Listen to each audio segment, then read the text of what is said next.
and breathe. Hello and welcome to The Boy and the Bear. On the back of a week that saw Celtic score double figures, the Rangers had at least 45 minutes of hope and their own win to celebrate being back at Ibrox. I'm joined by our resident boy and bear, currently on the green cloud 9. Paddy boy, good week I take it, pal? One of the very, very, very, very, very, very best in my time supporting Celtic. Hello guys. Yes, you have been very active on group chats. I'm sure Scotty would agree with that. And They're muted. How are you doing, Scotty boy? I'm doing well, mate. It's a positive week at Ibrox. It's fantastic to be here recording with you boys. It's just a real positive week all round. Well, since our last pod, both teams have picked up wins in the league. Celtic providing a statement win for Scottish football. I think that's fair to say, and I'm sure we'll touch upon that on the podcast. Both teams are still vying for trebles after the weekend, although quadruples. Although I'm sure Patrick's attendance on this podcast was questionable at 3:45 on Sunday. I had so much hope when I saw that. I was like, please.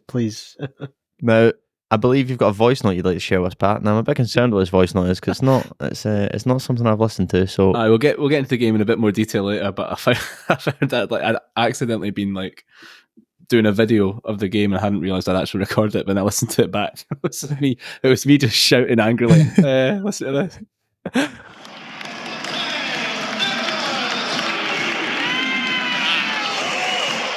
Good players win your game. How many drinks did you have? Not enough. All I had, my only analysis was good players win your games. But we'll come to that later. Compliments, please. Scotty, you are up first. I think it's probably no shock, but the Champions League score, what a game. What was it? Scoreline. Can't mind. You tell me. I'd like something specifically about the game. I think that's too broad a compliment. Okay. I just thought to turn up in the Champions League against any opponent and play that dominant, move the ball really well and then score the level of goals. I think it's a good test for good testament for Scottish football. And Celtic, obviously, they have struggled in the Champions League, so I know it's only against lesser opponents, but still the Champions League. So well done. That's my compliment. That's about as much as I can muster. You nodded rapidly through all of that. Yep, I'm just trying to keep myself sane, It saves me rocking back and forth in my chair. Paddy boy. Yeah, I suppose compliment Rangers on playing back in the stadium. But it's a weird compliment to give. He didn't even clean it. I actually feel I'm just going to come out this whole honestly, it's not even researched. I mean, there's some great goals. Over the weekend. My compliment was, a return to form and a 3-0 win, goals all coming from players that you want to leave. Not good enough. What about the Nicky Stadium though? What about it? See it? Oh yeah, the whole shambles. Yeah, at least we can get go a on dustpan and brush. I mean, that wasn't it. That might have been the day before the game. You never know these things. This social media, it could be false. You never. It could be false. Yeah, someone's gone to the effort of planting leaves and bags of shit. I heard Patrick was involved at Ibrox the night before. And the clean-up crew. You never know. Sweep this up, chuck it over there. I've taken the dog a walk down at Ibrox. No, but do you know what is weird though? Because I wonder if you can clarify this, Scott. I hope so. Scrolling through Twitter as you do it, I was like, there's all whatever, it's Twitter to me, all these clips going around of the view that no longer exists, basically. So they've expanded the stadium by 500 seats. Yep. And now the people who sat where the extension now is can only see half of what they could see before. Probably a good thing. Yeah, might be enjoying it this season. However, yeah, from the pictures, it appears obviously like the extended bit has come down quite a lot, so it does restrict the view. But I don't know if that's when you stand up. Some people have said, "Oh, that's when you're standing up," or if you're sitting down, you might get a better view of the whole pitch. But so again, if you lean down, I'm not. The stadium, it's still the same amount of people that can actually see what's going on. Yeah, it's not. I don't know if that's why the person got fired for making that blunder, or if he pointed it out. You never know. There's a lot of misinformation and So genuine I come in peace question. Yep. What are the Rangers fans saying about that? I think it's a good thing that they've made the changes to accommodate the disabled fans, because it's terrible. For years they're getting battered by the elements on match days. That's not fair. So now they're covered. So it's a good thing that we've made accommodations for them. However, has that come at the expense of others losing their view? Is that where we're at? I mean, I don't know, because I've not been to the stadium to see it, so I don't want to comment and say, it's definitely a poor view. That could just be a skewed image. You never know. You'll need to go there and check it out for yourself and report back. I will do. That'll be my next fact-finding mission. So where have they expanded? Like, what actually is? So, see, on the Copeland, the upper deck, they've expanded outwards to give a more covered view. It's more in the concourses where it used to be. They've expanded it outwards so that they've got more room, more sheltered room. Sorry, that I just hope it doesn't obviously come at the cost of other people's view. Right, but it looks like it has. Might have, yeah. So, but I suppose then you can't please everyone. It's been something that the board have talked about for a long time, and now they've finally delivered. Are you going to please everyone? Probably not. Right, 2 minutes and a SIBO, please. Bedrami was good. I think it was good to see he's come on a game, provided a wonderful assist for Cyril Dessers. So that's nice to see him fitting in quite quickly and making his mark on the team. So I think he's a good signing. He's played well in the last 2 games, even though it's not his natural position. And the other soon is, I'm toyed between Hefty. I think he's been very impressive in the last couple of games, and the big man Cyril Dessers scoring 7 goals in 9 games. So get him out. Hey, for a profit, absolutely. But yeah, I think I'm going to go for Hefty. I think it was a bit, when you first watched him, he was a bit raw and rough around the edges in pre-season. Upgrade on Barisic? Oh, yeah, I think so. Like Barisic prime, I mean. Oh. Born a bear. I'm going to stick my neck out and say yes. Based on what? I think he's got more 3 games. 5 actually. 3 games and a red card in the Champions League qualifier. No, but I think I don't think he's scared to put himself about. He's not scared of a challenge. He's not scared to get do the hard yards for the team. He's got a lot more variation to his attacking play. So I think he's going to come on to be a really good asset for us, and someone that we can build a team around and hopefully sell on and make some good money off. So yeah, he's my other positive moment. The SIBO, we just talked about it. The view. So you tried to stick up for it, and then it's the thing you want to complain about anyway. No, oh my god. No, I think to be honest, it's actually been quite a positive week at Rangers. Unless you're one of those 500 seat holders. Yeah, one thing that has annoyed me this week is the whole Dave King board situation. I feel like it's a lot of unnecessary back and forth between him and digs at the Rangers board, whether rightly or wrongly. Keep that stuff in house. Let's not. We don't need any more reason for media scrutiny, and he's just providing them with relentless ammunition. And I just think that needs to be packed in. But he's got an agenda with it, doesn't he? He does have an agenda. He wants back in. He wants to make a claim against the Parks. He doesn't like them. They don't like each other. So he's making that play. He's playing to the fans who are unhappy. He wants to try and initiate change. But he also left at a time. He took his money out, which is he's entitled to. But he left at a time. You're getting played off the park, both in the board. I know. Out on the pitch. But again, it's like, this is the other thing. Like, why are we just continuing to make ourselves look stupid when we don't need to? This is unnecessary fighting. This is unnecessary ammunition to give, our opponents or the media. Do you know what I mean? It just paints an already bad picture of us anyway. So imagine being a fan. That's my you can't get back to you can't watch your home games. Yep. Right, unless you're going out to Hampden to watch them. And fair play to the fans that did. Yeah, by the way, absolutely fair play. Coming back to the stadium, going to take your seat and going, oh, fuck, I can't see anymore.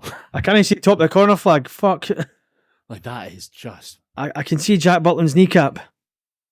It just frustrates. Like, see, as a neutral though, it's actually there's many things we can laugh and joke about on this podcast, but it is just embarrassing, eh? Like, the whole debacle. The whole Scottish, like, I know it's Rangers' fault and Celtic fans will find it funny, but as a neutral, it is just embarrassing for Scottish football. You wouldn't exactly hear like an English Premier League, not even like a League Two English team, and like, oh, they've built a stadium where the seats don't face, or if you can't see the picture on the seats, like, it's just absolutely. Or we've not ordered materials in time, and we've waited 3 weeks until the, it's not like the day after the season ends or the last home game. It's like, right, everyone out, rip it all out and start. We waited 3 or 4 weeks to get it actually started. You can tell why Dave King's picked this moment to try and become relevant again, can't you? Because the ownership and all these decisions and all this stuff that's going wrong is just so comically bad. Yeah, aye, and it is, as Stevie touched on, it's embarrassing. As a fan, it's embarrassing to, see your club constantly in the media for nothing but negativity, all off their own back, all off their own doing.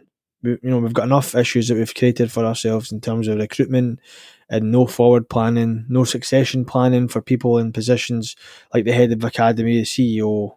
We've got nothing, and now here's another aspect: the stadium, the seating.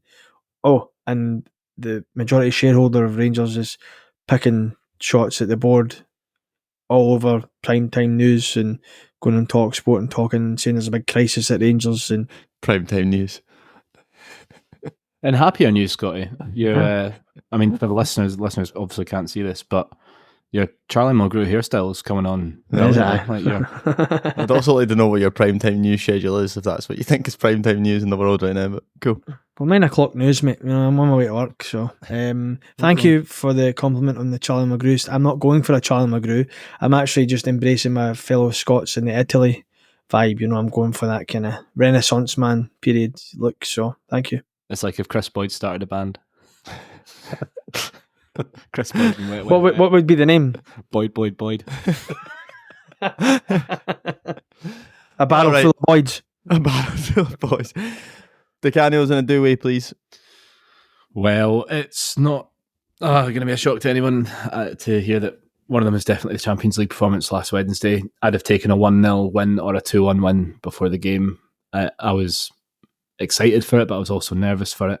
The last thing I expected was Celtic to score 5 in the Champions League, and of course I'll admit that they're not the strongest side we're going to face this season. That's obvious, but we've learned several times that any European club in any competition is opposition to be respected, and you still got to turn up and play, and it's the best Celtic performance I've seen in a long time. Back-to-back wins in the Champions League now after beating Feyenoord at the end of the last campaign.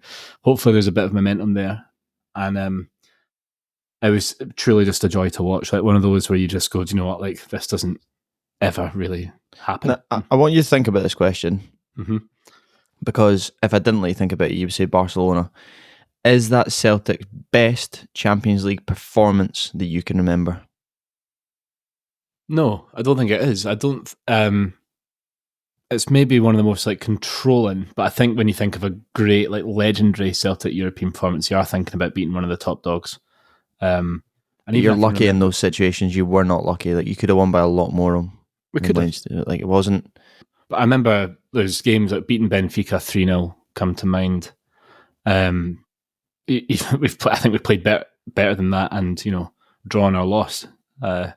Real Madrid first half. Yeah, the first 60 minutes against Real Madrid, McGregor hitting the bar. But if you're not winning those games, it's hard to count them as best performances. Yeah, I can remember watching this and thinking we've played better, but I've never watched a European game of this thinking we're going to score every time we go up the park here. Like that, it was just amazing. Shit yourself when they scored, though. Oh god, yeah, I was like, if he's going to finish 3-3, and I'm never coming on the podcast again.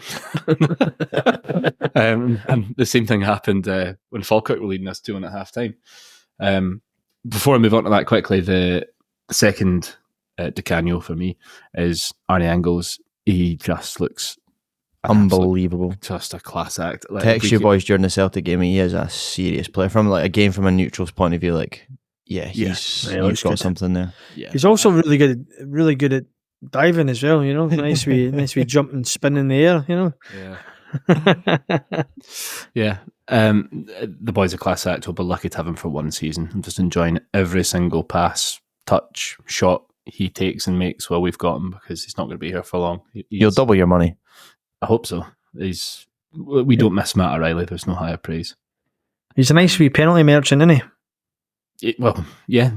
It's not very often that our players come in and convert penalties quickly. We've a terrible record of penalty takers, so yeah, it's quite nice. And my do-away is Lewis Palma. Obviously, I was at the game on Sunday, and before I talk about Lewis Palma, I just want to pay credit to Falkirk. Like, they came out, they played from the back, they had a go, and it was such a brilliant advert for teams coming to Celtic Park and not just putting Craig Levine in it and putting 11 men behind the ball and hoping to nick something. They were brilliant. 2,500 Falkirk fans showed up and had Celtics away in full for the first time I can remember. They had the place bouncing. Their fans were noisy. It was a great game of football because they tried, and they forced Rodgers to have to make 4 changes and bring on, the first teamers to change a game. I've never seen substitutions change a game so quickly, but one of the players that it was blatantly obvious needed to come off from about 10 minutes in was Lewis Palma. He was the worst player on the pitch by a distance. I don't know if there's an ego attached to it where he's just trying tricks and flicks instead of working hard, but you go from someone like Maida, who might be not as technically gifted, but will run all day for you if you want to chase people down and win the ball back. Palma just had a mare. And fair enough, it was a threadbare Celtic team and there wasn't that cohesion or rhythm that you'd normally expect.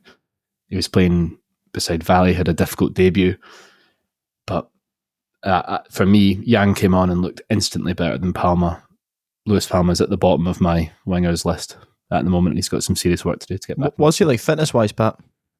Is it like no reported issues or like no niggles or anything like that would stop him much fitness-wise? Or maybe he had an international break with Honduras, I think, where he played.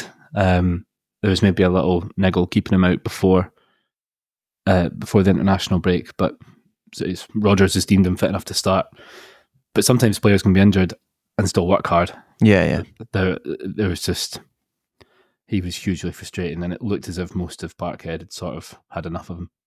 I was going to say, do you think it's like he's your Todd Cantwell and a sort of like all the talent, got all the skill, but just lacks that work ethic? Exactly that work ethic. Exactly. Even when do you know what the players all do? Like when it shows up in the screens, all the players have got their pose and stuff. Yeah. His came up and it's his wee dance, and me and my mate just looked at each other and just went like, oh, that's kind of embarrassing. Aye. And granted, we're getting older and boring, but it's like you love it if they do that and then they also perform in the park. It's a bit cringy when they're not. When they're not and they're getting it all, and they're getting it the big licks on social media about how they're not getting. And he had started such a great start to life at Celtic with goals in the Champions League and looked electric, and his deliveries were brilliant. But so I made mention of it last season. Like I was a player you were interested in, and apparently Michael Beale had talks, and obviously went to you guys, and I thought, we've missed out here, because he did look really good. So on the evidence of Sunday, you can have him. No, you're all right, mate. I'd rather stick with Ross McCausland. I think I seen a thing that's saying Falkirk are unbeaten in over 40 league games now. They were unbeaten in 43 games coming into that game against us.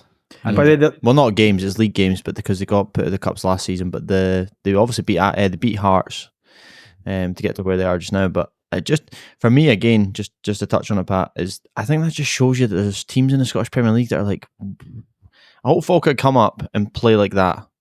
Mm-hmm. Well, that's it. That's what I mean. It was just so refreshing to see, and they nearly got the reward for it. It took us bringing on our first team players to change the game. Like, they had us rattled. We were nervous at 65 minutes, and it's full. And I've just got nothing but admiration for that. Like, playing the ball out from the back at Celtic Park, no fear, scoring twice. First time we've conceded twice all season. Best domestic team we've played this season, and I include Rangers in that. And that's not a dig. That was a much better performance than Rangers. Mate, we don't try. We don't turn up at Celtic Park. No, we don't. It's appalling. But I was going to say that the two finishes from Falkirk were brilliant. Like nothing but admiration for the way they came and set up and I think played. You've got to take. How were you feeling at 3:45 yesterday? Me? No, Scotty. Oh, I know how you were feeling at 3:45. Oh, mate, I was about to start doing cartwheels down my street. Had a little tingle, did you? Oh, all over the body, all over the body. But obviously, I was out a walk and then I checked. I was like, "Oh shit, 5-2." You always seem to be on a walk when Celtic or Rangers are playing. Like, it's called clearing the air, mate. I need Before we move on to the next section, I just need to quote a chant that I never ever thought I'd hear at Celtic Park, which was last week, and it was, "We're having a party in the Champions League." That felt nice. Thanks for sharing that with the group. That's wonderful. That's okay. I'm really glad I said it. Moving on from Falkirk, and obviously, like we've just talked about, we wish more teams played like that in the Scottish Premier League. Hearts this week, I'm sure everybody's seen, have parted ways with Naismith. So, cheerio. We actually had a question in just today, actually, from Tony. So, Tony, thank you very much for writing in. Cheers, Tony. Cheers, Tony. With the sacking of Naismith, is it just a sign that splitting Rangers and Celtic is an impossible job to chase? Now, I think he's alluding to the fact that obviously Hearts had quite a lot of deemed high-profile signings, and that was their ambition to get closer to doing that this season, and they're bottom of the table without a win. So, Pat, I'd like to come to you first on this, because I know you boys actually have a little bit of contrasting opinions. Do you think it is an impossible dream to chase? What is needed to close that gap? No, I actually don't think it's an impossible dream to chase. And you only need to look at recent history to prove it. With Derek McInnes's Aberdeen and Neil Lennon's Hibs, nearly we're a game away from doing it as well. I think so. It's Steve Clark, exactly. Kilmarnock, 7 points behind or something. And given that Rangers are only, now though, with the Kilmarnock one in it, there's not asterisks, but like Rangers were just coming back and like they're too established. Your timing's interesting. Firm teams now. Your timing's interesting because at the time of recording, Aberdeen are 5 points clear of Rangers in second place. They are, yeah. And I think that backs up my argument. I don't think it's impossible. The COVID season with Celtic, I'm sure we were closer to third than we were to Rangers throughout most of the season. So this isn't just a one-way bias opinion. Had Hearts had a better start to the season last season, I think they had a very stuttery start last season as well. They probably could have done more, and they should be doing a lot better with the players that they've brought in. And I think Naismith's been found out a little bit. I think Shankland's incredible season last season probably bailed Hearts out of a lot of games, and he essentially earned them third place. Yeah. So I don't think that team's Hearts. I think I'm very excited about Aberdeen this season. We can't say it's impossible with an Aberdeen team currently sitting 5 points ahead of Rangers. We're also leveling points with Celtic, by the way, just like that noted. Scotty, your thoughts? I have to agree with Pat. I don't think it's an impossible task, but I do think to make it a sustained effort over a season, I think it takes a great deal of depth. Are you worried as a Rangers fan you're going to finish third this season? Seriously, take all your negativity in that. You're going to come out swinging, remember. Are you genuinely concerned that Rangers are going to finish third? No. What I'm concerned about is finishing far behind Celtic. Like, almost like, the COVID season level type of, I think the Old Firm games are going to be crucial. I think if we don't perform in those games, the gap will widen. I think second, we have the squad to get second. I think that would be a disaster for the manager if he doesn't get second. I'm very much aware of the threat of Aberdeen. They've started very well. They've got a good manager, recruited really well. There'll be a lot tougher challenge for both teams this year. I still expect Aberdeen to finish third and Rangers to. Yeah. I think. But what needs to be done then for Aberdeen? Is it a strong January and going to add 1 and 2, or? I think it's a consistency. I think a bit of that. Beating Rangers, yeah. I think beating, making a good go at Celtic like Falkirk did, coming away with more of a positive result, beating Rangers or beating Celtic. That's what you have to do. Well, we know they only try against Rangers, so. Yeah, well, this is true. But anyway, we're here. But I think a bit, recruitment has to be strong on a continual basis. They probably can't sell their best players after one good season. I think they may have to stay for 2 or 3 seasons just to build that team to really break it, the Old Firm hold and then make a go. But I don't think it's impossible. I just think it takes investment in time and luck. That's, luck that Rangers or Celtic have an off-season where a couple of injuries, they play poorly, they start poorly, and Aberdeen, Hearts or whoever gets on a run early on and kind of maintains that. Are Aberdeen still in Europe? I should really know that. Mm-hmm. Yeah, so... yeah, this is the other thing. That's because take effect, doesn't it? Yeah, because I think you look at Kilmarnock, great last season. Added some good players, but these players aren't used to playing every 3 days. So you look at their form early on in the league when they were still going through qualifiers, that really affected them. Naturally, I genuinely think it'd be one of the best things to happen in Scottish football if Aberdeen finished second. Like they should have won the league when Rangers were away. There was a season, Rodney Dylan, I'm sure you agree, Pat. Like if Aberdeen were just a little bit better, they genuinely could have won the league that season, and that would have been incredible. I mean, obviously, what they're doing up the road, stadium wise, and training facilities and everything like that, it would be. Yeah, it would be a welcome addition. But I also think other teams in Scotland need to going back to the whole Falkirk thing, I think other teams in Scotland really need to take a leaf out of that book and just... Well, I seen today that I seen a report today that Hearts are actually speaking to the Brighton owner about using his model for player recruitment, and they're actually talking about doing it for this manager recruitment as well. And then I went and checked to see who the favourite was, and it's Alex Neil. And then I was wondering if Derek McInnes would be in a shout. He's second favourite for it. So, but I think that's an interesting talking point, because the whole external investment with Tony Bloom, he's done. I can't believe why you aren't doing it. I know. I was just about to say that. That is the perfect model for Scottish football. That's exactly how we as a league for a club chasing. That's how you recruit well. It's worked for Brighton. They're one of the most profitable teams in the Premier League. They're always there or thereabouts, in the mix for the European places. I think they're a good club, and I think it's only going to benefit Hearts and Scottish football, and it's a shame it's not happening for Rangers, really, or not Celtic, but Rangers. Well, in your opinion, your best player last season was on loan from Brighton, so yeah, that kind of proves that point. Now, I believe, Scotty, you've written in a wee document here that you've got some feedback for us. Yes, listener Greg has recently messaged me to say that he's really enjoying the new format of the podcast with the two Sunezes and Sibo. So I think that's a nice, wee positive compliment, boys. Absolutely. So thanks. The one bit of structure to the show. Yeah, so. Thanks, Greg. That's really nice. Thanks, Greg. Thanks for writing in. He's only commented on Souness and Sibo and not Canyon. Well, if he's messaging Scotty, does he really think he cares about what your opinion is? Probably not. You just stick together. Hey, that's all I've got. Friends on the outside. Bet you've just got a second profile called Greg and you're just messaging yourself. It's a Michael B. Warner account is what it is, just... Did you... Scotty, you're up again. You can email us at theboyandthebear@gmail.com. Or you can just send us a message on Instagram. Yeah. Now, on to Trivia Boys. Now, I actually changed it today.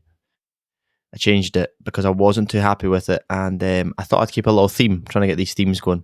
Having the right answers would be a plus. That would also be a plus, yeah. Hey, don't take away my winning streak, okay? I've won one game. Well, in my defence, you went a whole season without getting the answers yourself, so I didn't really have to do that much research, but then you're getting like 4 and 5 on the bounce. That's true, to be fair, it's the questions you're not getting right. Yeah. So, in lining with Naismith obviously losing his job this week, that is a former Rangers player. Mm-hmm. And what I wanted you boys to do this week was name Rangers and Celtic players who have then went on to manage in the Scottish top division. Oof. From the history, like all time? History, because I'll be honest with you, if you say a name to me that's before 1980, I'll have to Google it. So, yeah. Okay. So, should we use 1980 as the cut-off point then? Let's use 1980. Yeah, that's good. Oh now, my God. The usual rules apply. I'm not going to give 3 strikes and out because I feel like you just shouldn't get them wrong. I'm going to give you 1 wrong answer each. And if you get an answer wrong, it immediately flips on to the next person. And I am going to be quite strict on times with this, boys.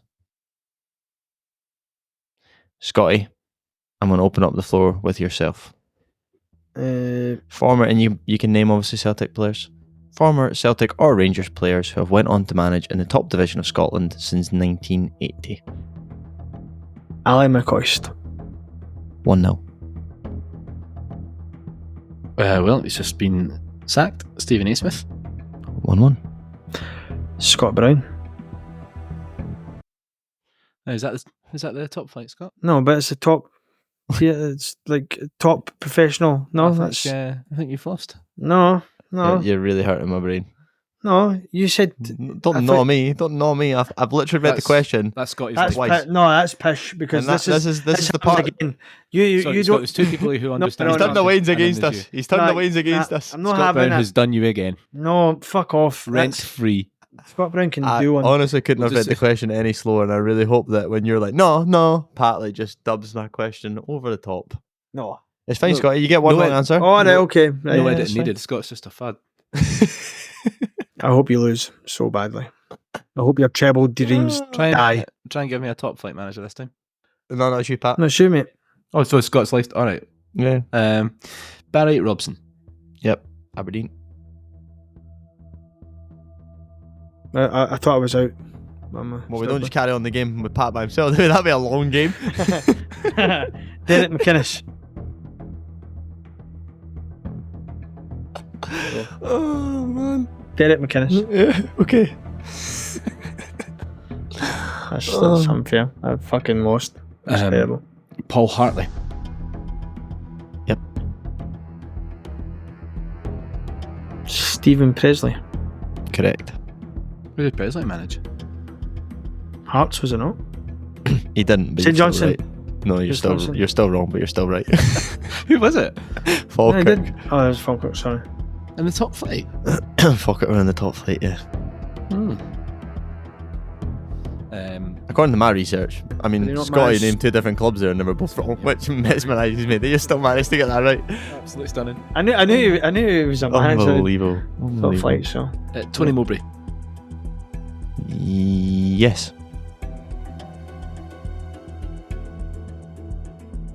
Graham Souness. Yep. Jackie McNamara. For the uneducated listeners, who did Jackie McNamara manage? Dundee United. Thank you. Scotty? In the Championship. That's the top division. That's the top division. I know. Hey, well, it's professional. I thought that was what the question was. Sorry, my bad. John Gregg. Is that pre-1980? We said it in 1980, was it not? When did he manage Rangers? I don't know, 70s to 80s, 81 maybe, I don't know. I've lost anyway. I've lost it. You've not lost, Scotty. I was actually making sure you were right with your Stephen Presley one, No, which you are. You aren't even I am right. right. I'm right, and you've managed to leech onto an answer. No, I was right. I knew he managed the top flight, but you said You said at the very beginning. I mean, you didn't know what club, did he? No, I said you get one wrong. Did you listen to any part of the rules when we laid them out? No. Unbelievable. I'm checking your John Gregg one though, so It's probably wrong as well. So. Oh Christ, man. No, you're right. Oh, that's good. Thank you. Get up. He was Rangers manager till 1983. I don't know how you're still in this. Neither do I. Luck buyers. Neil Lennon. Correct. I thought that would genuinely be one of the first answers.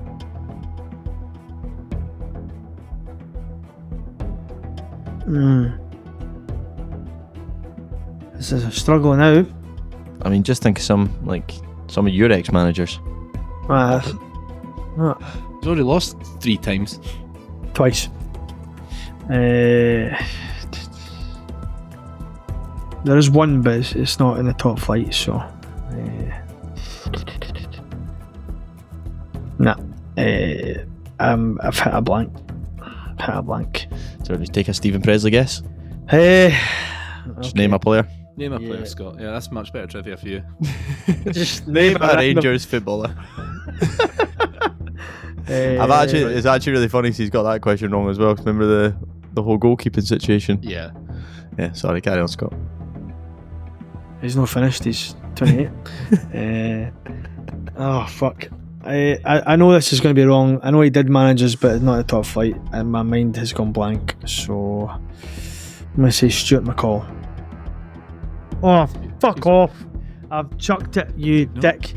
No, I have. No, fuck. No, it's wrong. He managed us, but not in the top flight. Correct.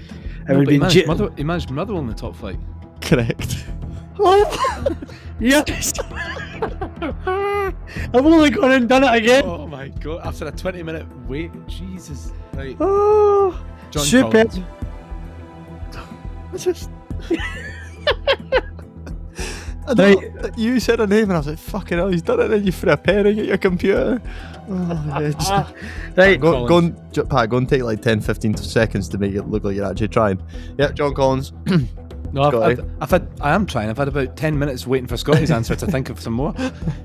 Giovanni Van Bronckhorst. Correct. Fucking hell. Right. John Hughes. Also correct. How many games did he play, you reckon, Pat? No idea. Is John Barnes one? He managed us. I don't think he played for us. I don't think he did join under Kenny though, didn't he? I'm going to check Scotty because you could be on to that. I'm a week at the game. I don't know. Yeah. Unfortunately, Scotty, your luck has ceased. Hey, that was good though. It wasn't good. Good game. That was a good game. That was a good game. Oh, it was a brilliant game. Painful. But it was it's enjoyment for the listeners, not for you guys. You know? Do you know the painful irony of that, Scott? No. You could have said Kenny Dalglish, who... Yeah, you could have, yeah. Well, yeah. I was waiting for one of you to say Kenny Miller because I believe he was Inter manager at Livingston in 2018, which would have been a good one. He was the only player. I did think him and Presley were the only players that played for both and then managed. He did come into mind, but I wasn't sure. Yep. Some other notable ones: Tommy Burns, Paul Lambert. Yes, to be fair, Scott, you actually got most of the Rangers ones, but Terry Butcher would have been a good one. That's what I was thinking when I was trying to prompt you. But Inverness, innit? Inverness, innit? Innit, bruv? Innit? So, super from you boys again, to be honest with you. Unbelievable from you, Scott. Next week, I will listen to the question. Yeah, and your own answers before you start throwing pens at your computer screen. Yeah, and having a panic. I think, to be honest, boys, it is best that we wrap up the podcast there. Thanks to all our listeners. You have been listening to The Boy and the Bear. You can email us your questions or complaints or any answers you want Scotty to read for his trivia questions in the future to theboyandthebear@gmail.com.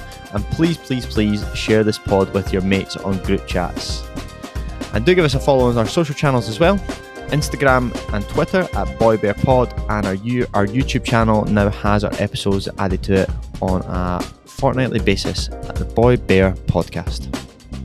Hail, hail. Follow. See you next week, boys. Bye.